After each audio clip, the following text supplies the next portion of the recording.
Assalamualaikum warahmatullahi wabarakatuh. Saya mahasiswi STI Anusa dari program Administrasi Perkantoran semester 1. Perkenalkan, nama saya Ulia Yulika Fitri dengan NPM 2310078411047.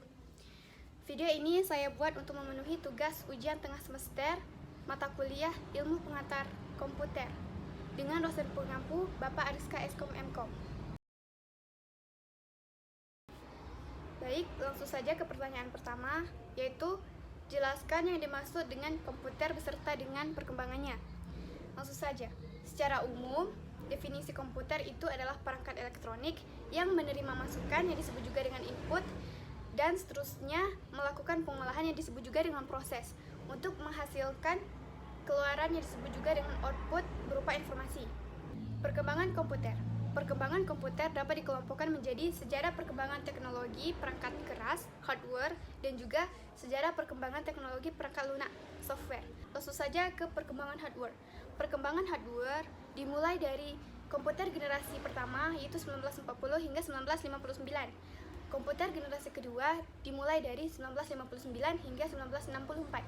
Perkembangan komputer generasi ketiga dimulai dari 1964 hingga 1970. Dan yang keempat, komputer generasi keempat dimulai dari 1980. Dan terakhir, komputer generasi masa depan. Dari komputer generasi pertama hingga masa depan mempunyai ciri-ciri dan fungsi yang terus berkembang sampai saat ini. Perkembangan software komputer. Software komputer itu adalah perangkat abstrak yang merupakan bagian utama selain dengan hardware dari sistem komputer. Secara garis besar, era dari software itu dimulai dari era pionir, era stabil, era mikro, dan era modern. Langsung saja ke pertanyaan yang kedua, jelaskan komponen dari sistem komputer beserta dengan contohnya. Yang pertama ada hardware. Hardware itu adalah perangkat yang ada secara fisik, bisa disentuh, bisa dilihat. Secara fungsional, hardware itu dibagi menjadi 4 perangkat. Yang pertama, perangkat pemasukan, input device.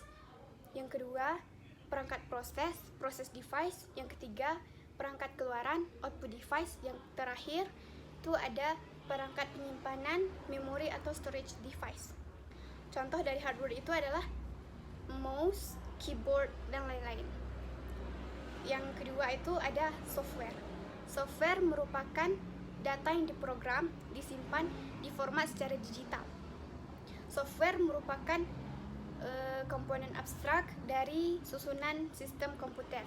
Contohnya itu seperti Microsoft Word dan juga Microsoft Excel. Dan juga masih banyak contoh-contoh lainnya. Yang ketiga itu ada brainware. Brainware itu adalah orang yang menggunakan atau yang mengoperasikan suatu komputer. Contohnya itu seperti programmer, meter, dan juga pengguna komputer lainnya. Selanjutnya pertanyaan yang ketiga, jelaskan yang dimaksud dengan sistem operasi beserta dengan jenis-jenisnya. Sistem operasi merupakan software yang berfungsi melakukan operasi yang mengurus segala aktivitas komputer, seperti mendukung sistem operasi aplikasi dan mengendalikan semua perangkat yang ada dalam komputer agar komputer itu berjalan dengan fungsinya. Jenis-jenisnya itu adalah Unix, Linux, Windows, MacOS, dan juga DOS. Baik, sekian dari saya. Jika ada kesalahan kata atau sebagainya, saya mohon maaf. Wassalamualaikum warahmatullahi wabarakatuh.